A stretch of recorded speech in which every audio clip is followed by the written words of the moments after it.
Daredevil born again season 2 के साथ एक बात पहले ही क्लियर हो जाती है, न्यूयॉर्क अब बस एक शहर नहीं रहा, ये अब एक बैटलफील्ड बन चुका है जहां लॉ और क्राइम के बीच की लाइन पूरी तरह ब्लर हो चुकी है। पॉलिटिक्स बदल रही है, पावर के रूल्स बदल रहे हैं और सबसे डेंजरस बात, स्ट्रीट लेवल हीरोज का गेम अब पहले से भी ज्यादा ब्रूटल होने वाला है। बॉर्न अगेन के सीजन 1 में पनिशर का आना सिर्फ शुरुआत थी और सीजन 2 में जेसिका जोन्स की एंट्री ये हिंट देती है कि हेल्स किचन की कहानी अब और ज्यादा गहरी और ज्यादा पर्सनल होने वाली है। पर असली सवाल ये है कि हेल्स किचन में चल क्या रहा है और क्या मैट मुर्डॉक अब उस रास्ते चल पड़ा है जहां हीरो और डेविल में कोई फर्क ही नहीं रह जाता। क्योंकि देखो, बॉर्न अगेन के सीजन 1 को लेकर लोगों की जितनी उम्मीदें थी वो पूरी तरह से मीट नहीं हो पाई, लेकिन सीजन 2 कुछ और ही प्रॉमिस करता हुआ लग रहा है। भाई बड़े हिंट्स मिल चुके हैं, ऐसे हिंट्स जो इस बात की तरफ इशारा करते हैं कि शायद इस बार डेयरडेविल सिर्फ लड़ने नहीं वाला, शायद वो बदलने वाला है। मार्वल ने खुद इस कहानी का प्रीलूड भी शेयर किया है जो कि पूरा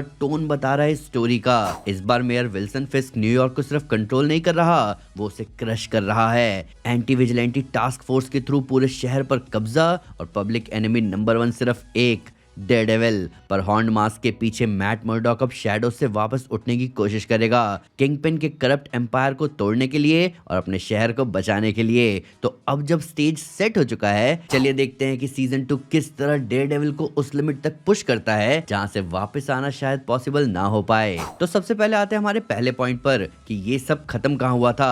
तो आगे बढ़ने से पहले मैं आपकी मेमोरीज को थोड़ा रिफ्रेश कर देना चाहूंगा कि सीजन 1 आखिर कहां पर और किस तरह एंड हुआ था। तो सीजन 1 के एंड में हमने देखा था कि किंगपिन अब अपने पावर के नशे में पूरी तरह से पगला चुका है और उसने पूरे न्यूयॉर्क सिटी पर मार्शल लॉ अनाउंस करवा दिया। पनिशर अरेस्ट हो चुका था पर फिर भी वो वहां से भाग निकलता है। बेंजामिन पॉइंटडेक्स्टर यानी कि बुलजाई भी भाग निकला था और डेयरडेविल और कैरन पेज अब कुछ गुड कॉप्स के साथ मिलकर एक रेजिस्टेंस ग्रुप बनाते हैं इस करप्ट टेकओवर से लड़ने के लिए। तो इतना सब पिछले सीजन की एंडिंग में हुआ था जिसे आपके लिए जानना बहुत जरूरी था ताकि हम बॉर्न अगेन के सीजन 2 को अच्छे से समझ सके। तो न्यूयॉर्क अब एक कांस्टेंट हॉस्टिलिटी वाले स्टेट में रहती है जहां मार्शल लॉ लागू है। अब जिन्हें नहीं पता उन्हें मैं बता दूं कि मार्शल लॉ के दौरान स्टेट की आर्म्ड फोर्सेस को कंप्लीट पावर मिल जाती है किसी भी सिविल लॉ को भी ओवरराइड करने का, यानी कि आप कभी भी उठा लिए जाओगे, कभी भी आपके खिलाफ एक्शन ले लिया जाएगा और इनफैक्ट मार्शल लॉ के दौरान आपको एग्जीक्यूट भी कर दिया जा सकता है। और न्यूयॉर्क के नए मेयर किंगपिन ने यही हालत कर दी है इस शहर की ताकि वो सारे विजिलेंटीज को खत्म कर सके। अब आते हैं इस वीडियो के मेन पॉइंट पर यानी कि द ब्रेकडाउन। तो ट्रेलर की शुरुआत होती है मैट और कैरन के साथ जो कि आराम से गाने सुन रहे हैं, पर अगले ही शॉट में सीन शिफ्ट होता है जहां हम देख रहे हैं बुलजाई को जो कि किसी डाइनर में गया है जहां उसे बड़ा ही फैंसी सा ड्रिंक सर्व किया गया है। अब बुलजाई के चेहरे के एक्सप्रेशन को देखकर ये कहा जा सकता है कि यहाँ पर कोई ना कोई फाइट सीन होने वाली है और कोई ना कोई मरने वाला है, क्योंकि इस पूरे सीन में इस ड्रिंक पर रखे हुए इस चेरी पर कुछ ज्यादा ही फोकस किया गया है। तो हो ना हो बुलजाई इस चेरी से किसी को मारने वाला है। पर उसके बाद हम देखते हैं कुछ बैक टू बैक सीक्वेंसेस जहां हम देख रहे हैं एंटी विजिलेंटी टास्क फोर्स वालों को जो कि न्यूयॉर्क के लोगों के साथ काफी घुल मिलकर बर्ताव करते हुए नजर आ रहे हैं और लोग भी उनके अराउंड काफी खुश नजर आ रहे हैं। अब ऑनेस्टली ये देखने में पूरी तरह से द बॉयज शो वाली वाइब दे रहा है जहां पर बुरे लोगों के प्रोपेगेंडा वीडियोस बनाए जाते हैं ये दिखाने के लिए कि वो कितने शरीफ हैं। तो ये एक्चुअली हो सकता है कि किंगपिन के पीआर वाले लोग एवीटीएफ यानी एंटी विजिलेंटी टास्क फोर्स के प्रोपेगेंडा के वीडियोस बना रहे हों ताकि न्यूयॉर्क के लोगों का परसेप्शन चेंज किया जा सके एवीटीएफ की तरफ। पर इन्हीं सीक्वेंसेस में हम इस शॉट में पीछे दीवार पर किंगपिन का पोस्टर देख सकते हैं जो कि बड़े ही डिक्टेटर वाली वाइब दे रहा है, जो कि हमें बताता है कि किंगपिन अपनी पब्लिसिटी और प्रोपेगेंडा पर काफी इन्वेस्ट कर रहा है सीजन 2 में। अब इसके ठीक बाद हमें एक्चुअली एक बड़ा ही इंटरेस्टिंग शॉट देखने को मिलता है जहां पर कैरन और मैट साथ में होते हैं, पर फिर वहां पर कुछ होता है जिससे मैट पूरी तरह से स्टन हो जाता है। अब हम सब जानते हैं दोस्तों कि मैट मुर्डॉक अंधा है तो उसे विजुअली स्टन कर पाना इम्पॉसिबल है। वहीं एक बार को देखने में ऐसा लगता है कि ये काम जिस किसी ने भी किया है उसने शायद किसी तरह का साउंड इस्तेमाल किया हो मैट के सेंसेस को ओवरवेल्म करने के लिए। पर मैं आपको बता सकता हूँ कि ये साउंड नहीं है क्योंकि इस सीन में सिर्फ मैट ही ऐसा है जो कि तड़प रहा है जबकि कैरन एकदम फाइन नजर आ रही है। तो ये जिस भी तरह का अटैक है वो इसी तरह से स्पेशली डिजाइन किया गया है ताकि वो मैट के सेंसेस को ओवरलोड कर दे और एक ऐसा पेनिंग एक्सपीरियंस दे कि अपना डेयरडेविल यानी कि मैट मुर्डॉक पूरी तरह से नॉन फंक्शनल हो जाए। पर साथ में इस सीन में नोटिस करने वाली बात ये लाइट है जो कि लेफ्ट साइड से आ रही है। अब ये कहना मुश्किल है कि क्या ये एवीटीएफ की रेड है जहां पर ये सर्च लाइट्स हो सकते हैं और वो स्टन एवीटीएफ वालों ने ही किया हो। अब इसके बाद एक क्विक शॉट आता है जहां हम देखते हैं कि एक मैक्स हेडरूम जैसा एडवर्टाइजमेंट पॉपअप करता है जैसे किसी ब्रॉडकास्ट को इंटरप्ट किया जा रहा हो। अब इस सीन को देखकर ये कह पाना मुश्किल है कि क्या ये बस एक सिंबलिज्म है और एक शेड थ्रो किया जा रहा है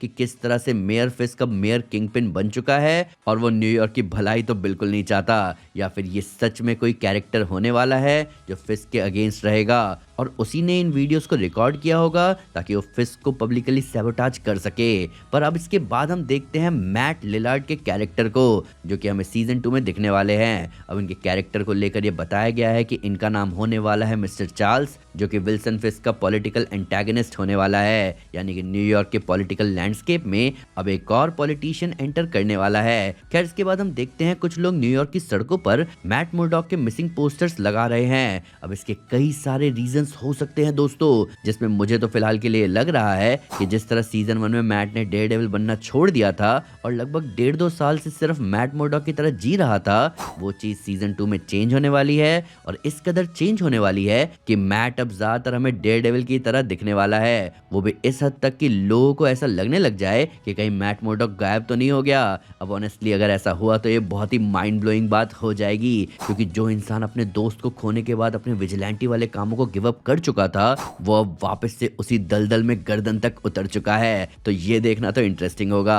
अब इसके बाद हम देखते हैं जेसिका जोन्स को जो कि मैट से आके कहती है कि आई होप तुम चल पाओगे। अब जेसिका का ये डायलॉग हमें बता रहा है कि ये सीन किसी ना किसी फाइट सीक्वेंस के बाद का सीन है जहां फाइट को शुरू तो मैट ने किया होगा पर उस फाइट को कंक्लूड किया होगा जेसिका जोन्स ने, और फिर फाइट के बाद वो मैट से बात करने आई है। और फिर इसके ठीक बाद हम देखते हैं डेयरडेविल को जो कि बहुत बुरी तरह एवीटीएफ के लोगों पर चार्ज कर चुका है और यहाँ डेयरडेविल कुछ ज्यादा ही ब्रूटल नजर आ रहा है। पर इसके बाद का सीन एक्चुअली में बहुत ही ज्यादा इंटरेस्टिंग है क्योंकि ये कुछ अनबिलीवेबल सा है। तो अगले ही सीन में हम देखते हैं कि बुलजाय बड़ी ही बुरी हालत में जमीन पर लेटा हुआ है और अगले ही शॉट में हम देखते हैं कि डेयरडेविल ने किसी को हाथ दिया है उठने के लिए। अब ये दोनों शॉट इस तरह से एडिट करके लगाए गए हैं कि इसे देखकर ऐसा लग रहा है कि हमें एक डेयरडेविल और बुलजाय का टीम अप दिखने वाला है सीजन 2 में, और शायद इस सीन में डेयरडेविल बुलजाय की तरफ अपना मदद का हाथ बढ़ा रहा है। और ऑनेस्टली अगर ऐसा कुछ हुआ तो ये बड़ा ही सरप्राइजिंग होगा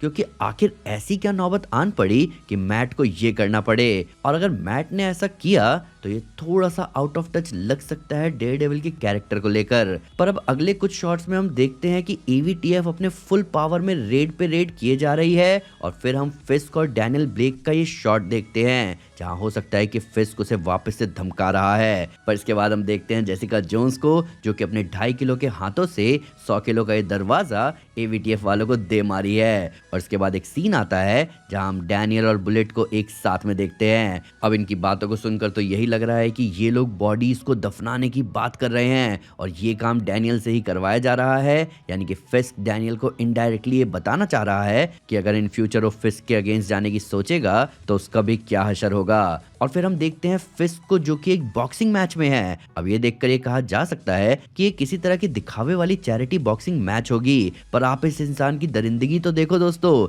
ये आदमी एक बॉक्सिंग मैच में भी व्हाइट अटायर और व्हाइट बॉक्सिंग ग्लव्स पहन रखा है ताकि उसके ओपोनेंट्स को उसकी खून की छींटें अच्छे से नजर आए। मतलब अलग ही सनक है इस आदमी की। और फिर हम back to back random montage देखते हैं न्यूयॉर्क के हालत का जहां प्रोटेस्ट हो रहे हैं। फिस्क अपने ओपोनेंट को बुरी तरह जख्मी कर रहा है, इन्वेस्टिगेशंस हो रहे हैं, एवीटीएफ का प्रोपेगेंडा चालू है। फिर एक फ्लैशबैक सीन में फॉगी को दिखाया जाता है और फिर हम देखते हैं डेयरडेविल को वापस से एवीटीएफ वालों से लड़ते हुए। पर ये टीजर एंड होती है मैट के एक बड़े ही अजीब से ऑमिनस स्माइल के साथ। पर अब सबसे इंटरेस्टिंग फोरशैडोइंग पार्ट इस पूरे टीजर ट्रेलर का, तो जब शो का नाम रोल होता है स्क्रीन पर तब आप कुछ नोटिस कर पाओगे। पहले डेयरडेविल नाम हमें दिखता है, फिर दोनों डी के लाइट्स फ्लिकर करते हैं और वो पूरा नाम थोड़ी देर तक वैसे ही रहता है और वो ऐसा लगता है जैसे कि हमसे कहा जा रहा हो कि DDR इवल। जी हाँ दोस्तों, कहीं ना कहीं ये हमें हिंट कर रहा है कि अपना डेयरडेविल तो भाई हाथ से निकल चुका है। तो दोस्तों ये थी वीडियो डेयरडेविल बॉर्न अगेन के सीजन 2 के बारे में। ये सीजन मेरे हिसाब से बहुत इंटरेस्टिंग होने वाला है क्योंकि इस बार न्यूयॉर्क पक्का एक बैटलफील्ड बनने वाला है। किंगपिन अपना प्रोपेगेंडा फैलाने से पीछे नहीं हटेगा